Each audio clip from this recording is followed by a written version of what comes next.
para ver até quem passa correndo.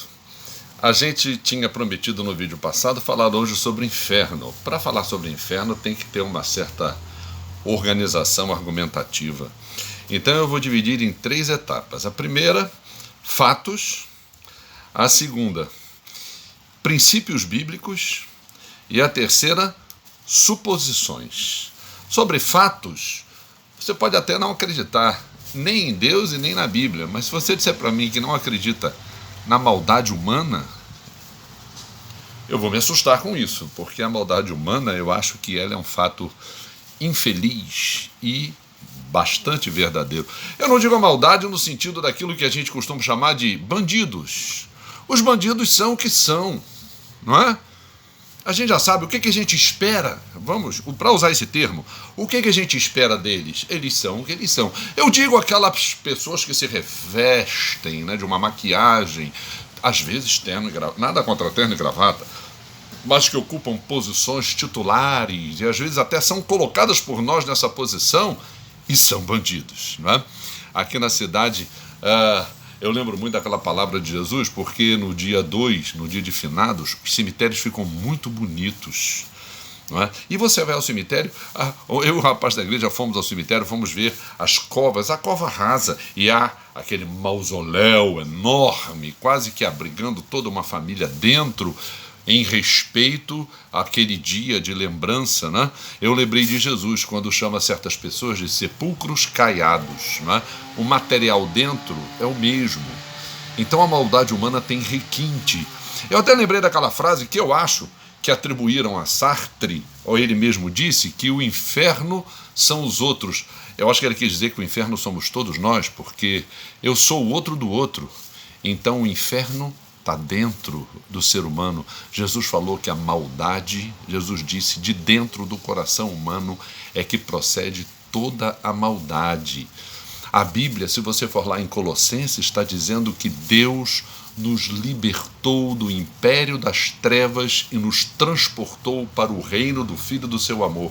Querido, o inferno já somos nós, já está dentro de nós, e Deus nos liberta de nós mesmos, nos liberta desta maldade, nos liberta desse inferno para o reino do seu Filho.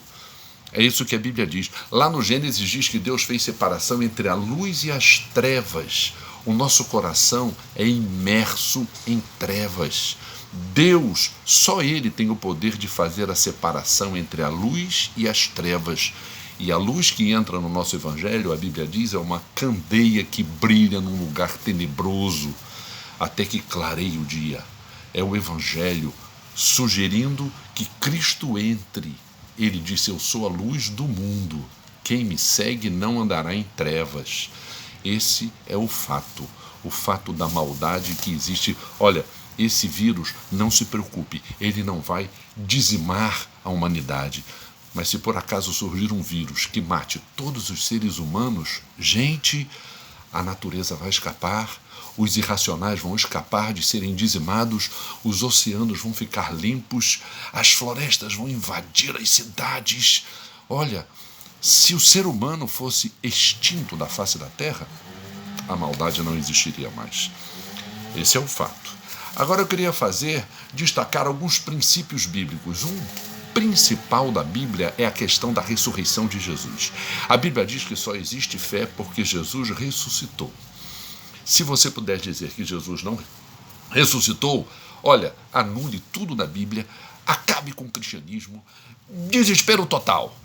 Paulo, quando escreveu para a igreja de Corinto, descobriu gente dentro da igreja que não acreditava que Jesus tinha ressuscitado. Paulo falou, se Jesus não ressuscitou, é vã a sua fé e é vã a sua pregação, e nós estamos acusando, somos tidos como falsas testemunhas de Deus, porque estamos dizendo que ele ressuscitou. Jesus é quem ele não ressuscitou. Gente, Jesus ressuscitar, fato bíblico, significa que todo o ser humano, todos os seres humanos, de todas as condições, todos os seres humanos vão ressuscitar um dia. Isso é uma questão bíblica. Eu estou te falando de um princípio, de um fato relacionado às Escrituras. Você pode não acreditar nele, mas ele é a âncora da fé. Jesus morreu e ressuscitou, todos os homens vão morrer e vão ressuscitar. Agora eu vou para o terreno da suposição. Todos vão ressuscitar. E como é que as pessoas vão ressuscitar? Uma vez, um colega me perguntou sobre o inferno. Eu disse a ele, olha, uma vez Jesus falou nos evangelhos, Jesus falou, tem que ter cuidado, porque agora tem aquela história de dizer, olha, João colocou essas palavras na boca de Jesus. Se é que João foi o autor do evangelho, tem essa questão agora, né? Não, isso daí, Jesus não disse, isso aí. Aquela história que eu falei da academia. Alguém colocou essa... Bom, mas eu acredito que Jesus um dia disse para os discípulos, na casa de meu pai há muitas moradas. Aí eu falei assim para um amigo, se você me convidar para ir na sua casa, eu já ouvi isso diversas vezes, e a pessoa disse assim, Cid Mauro, sinta-se em casa. Sinta-se na minha casa como se você estivesse na sua. Mas se eu praticar isso na sua casa, você nunca mais vai me convidar. Eu não posso entrar na sua casa e na sua casa fazer o que eu faço na minha. Me sentir como eu me sinto na minha. Seria um desrespeito, porque eu tenho uma liberdade na minha casa que eu não posso ter na sua. Quando Jesus diz, na casa de meu pai há muitas moradas, há um comportamento padrão na casa do pai.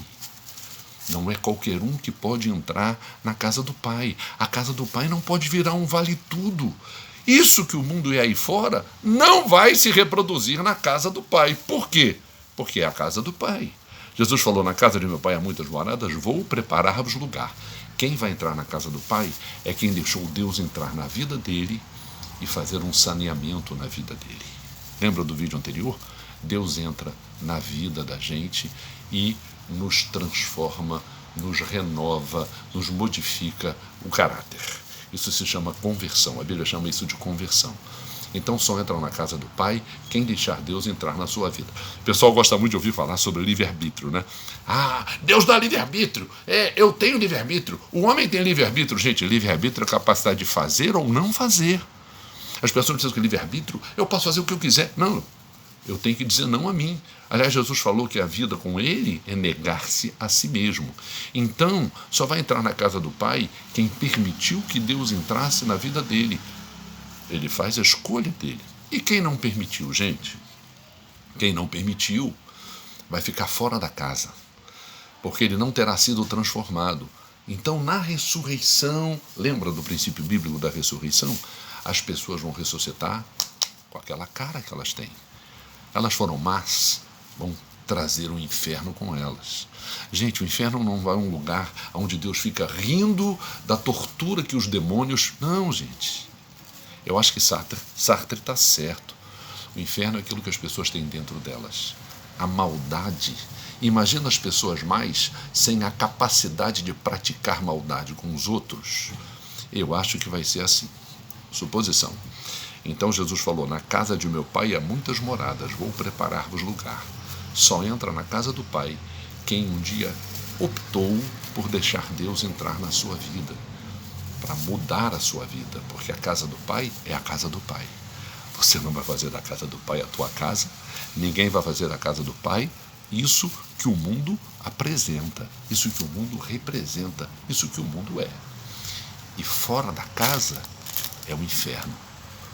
Onde Deus não está presente é o inferno. E por que as pessoas vão ficar fora da casa? Elas escolheram, elas não permitiram que Deus as transportasse do reino das trevas para o reino do seu Filho. Certo? Fato, princípio bíblico e suposição. Faz aí um arranjo, né? E até o próximo para ver até quem passa correndo. Muito obrigado.